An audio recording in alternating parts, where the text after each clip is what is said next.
Dhaka premier division cricket league 2023-24-এ এখন অবধি প্রত্যেক দল খেলেছে 9টি করে ম্যাচ। এই 9 ম্যাচের সবকটিতে ব্যাট করা পারভেজ হোসেন ইমন রান সংগ্রাহকের তালিকায় আছেন শীর্ষে। 9 ইনিংসে 54.78 গড়ে 493 রান করেছেন প্রাইম ব্যাংক ক্রিকেট ক্লাবের এই বাঁহাতি ব্যাটার। স্ট্রাইক রেটটা বেশ ভালো, 50 ওভারি ক্রিকেটে 93.55কে মন্দ বলার উপায় কই। 9 ইনিংসে 50 কেবল একটি, তবে ইমন সেঞ্চুরি তুলে নিয়েছেন 3টি। সর্বোচ্চ 151 রানের ইনিংস খেলেছিলেন ব্রাদার্স ইউনিয়নের বিপক্ষে।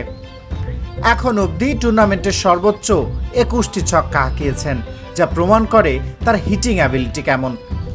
ঢাকা লিগে তারকাদের ছড়াছড়ি। পারভেজ হোসেন ইমনের দলেই যেমন তামিম ইকবাল আছেন অধিনায়ক হয়ে, আবাহনী তো অনেকটা জাতীয় দলের আদলেই দল গড়ে। কোচ খালেদ মাহমুদ সুজন তো নাজমুল হোসেন শান্তকে হাসির ছলে এটাও বলেছেন, তোর জাতীয় দলের চেয়ে আমার আবাহনী স্ট্রং। ঘরোয়া ক্রিকেটের তারকাদের পেছনে ফেলে পারভেজ হোসেন ইমন ছুটছেন, অন্তত এখন অবধি আছেন সবার উপরে। তার কাছাকাছি আছেন 650-তে 453 রান করা মোহামেডান স্পোর্টিং ক্লাবের মাহিদুল ইসলাম অঙ্কন। এছাড়া 400 রানের গন্ডি ছাড়িয়েছেন কেবল তামিম ইকবাল। 550-তে প্রাইম ব্যাংক ক্রিকেট ক্লাবের অধিনায়কের রান 403।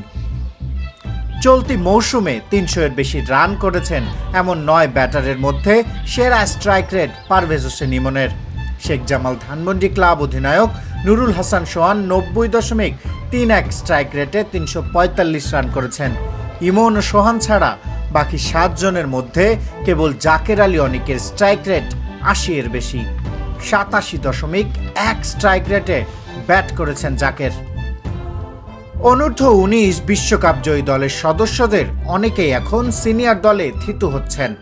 শরীফুল ইসলাম, তাওহিদ হৃদয়, তানজিম হাসান সাকিব, এমনকি তানজিদ হাসান তামিমও আশা জাগাচ্ছেন। সেই তালিকায় পারভেজ হোসেন ইমন যুক্ত হলে আখেরে লাভ বাংলাদেশ দলের। শিহাব হাসান খান, ক্রিকেট 97।